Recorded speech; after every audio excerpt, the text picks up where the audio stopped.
Well, it's August 15th. Larry Satchwell here. Time for another garden walkthrough or an update. The yarrow is coming back for the fall. I didn't cut it back, just never got around to it. Daisies are looking good. This is their second bloom. The zinnias are kind of at the end of their season. The finches have been here eating the seeds quite often. Black-eyed Susans are just magnificent, kind of at the end of their season too, and the finches like those seeds as well. Russian sage is growing amongst this tomato. Bitter boy right here. This is a straight neck squash with some bugs on it. They're not stink bugs. Yeah, they are baby stink bugs. I need to deal with that. Probably just wash those off with a hose today. This bed I'm going to plant with the seeds that I've been growing up by their deck. Some cabbage, squash, and some lettuce. As you can see, this lettuce has gone to seed. It's the Plant Anytime and the Fire Red, and I've got both those varieties growing up. I'll be able to plant those one more time. Looks like I have 2 carrots left to feed the horse. This is little leaf cucumber. I've never planted it before, but look at all of those blooms. I'm going to have some pickle making material here in not long. This is a Space Master cucumber. Not looking too good. I'm not sure what the problem is. I do have some onions coming up, as long as these weeds. I think that's Formosa. They are really bad. Formosa is really bad weed here in the south. So is crabgrass. These onions are going to be ready for a wilted lettuce salad about the same time those other plants are ready. Volunteer tomato here, kind of a cross between a plum and a yellow. Don't know exactly what that is. This pepper plant is really going to town. This one's catching its second wind, a lot of blooms on it. And that's why I have to support them, because they really grow tall. The sunflower plants I showed you in the last video are getting ready to bloom. This one's about 7 feet tall. Got a blossom there and there and there. Look at all the blossoms on this one. And again, some of these were planted and are about 2 weeks earlier than the others. This is a one, if you can make it out here, that's the top of it right there. That one was planted from seed, and this one was already started. This is my early girl. I've not gotten any ripe tomatoes off of it yet, but it's really doing well. It looks like it has too much nitrogen in the soil because it just really popped up with a lot of growth, but not a lot of tomatoes. That's a sign of too much nitrogen. The pomegranate plant. This plant is about 10 years old, but it's only been in this location for about 3 years. And this is the most growth I've ever had on it. So maybe we'll get some pomegranates next year. Again, disappointed in the lotus. I only had 3 blooms on it this season. I'm going to clean this bathtub out this fall.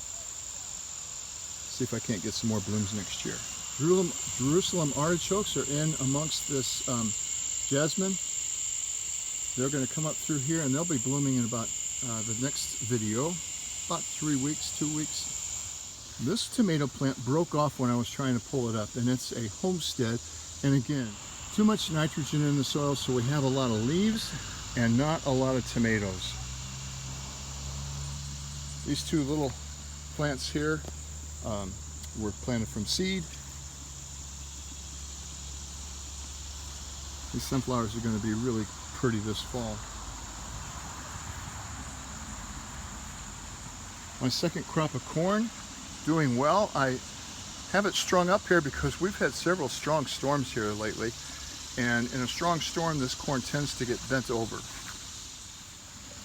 The okra here, 3 plants. These are actually suckers coming up from the other plant. It's about done. I had about 7-8 pieces of okra last night for dinner. It's the first time I've ever grown okra. I really like the taste of it. My wife does not. Got a small one coming up here, and new leaves, so it's going to continue to grow up here. I'm not sure how much longer I'll be able to get okra off of it, but I'm hoping 1 or 2 more meals. Interesting how it grows. You cut off the okra and it keeps growing up. Unfortunately, lots of it gets too big before I can harvest it, and once it gets too big, it's just too tough to eat. The vinca come up every year, and I love them. Nice fillers. This is a zinnia plant that's come back for 3 years now. I'm not sure what's going on with that. Another one right up here. Our split leaf maple has lost most of its beautiful color, but it's going to look really pretty here in the fall.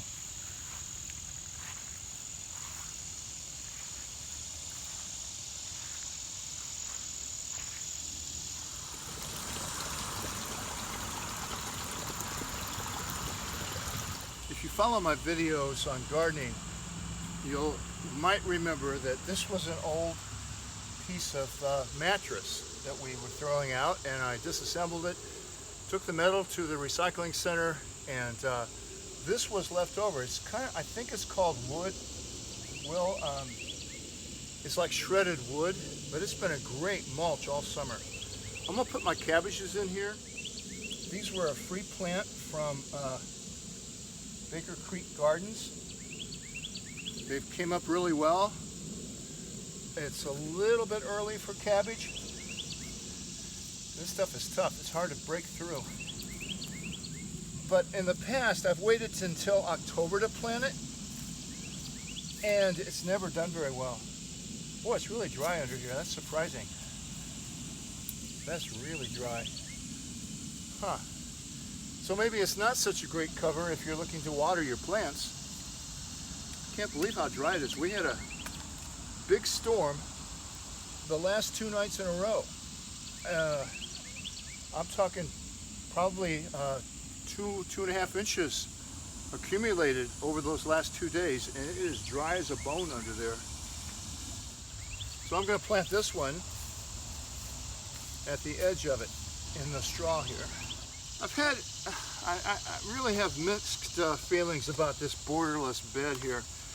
I really like the fact that I can bring my lawnmower down through it, but at the same time it doesn't get on the edge. I still have to use my weed eater to edge it, and that was kind of the whole purpose of making this St. Andrew's Cross garden. So I'm trying to figure out what I want to do as far as a border goes, and I just haven't decided yet. Well, that's where I'm going to leave you today. Thanks for watching. I'm going to pick some of these tomatoes and take them up for our salad tonight. Happy gardening, and happy birthday, Dana.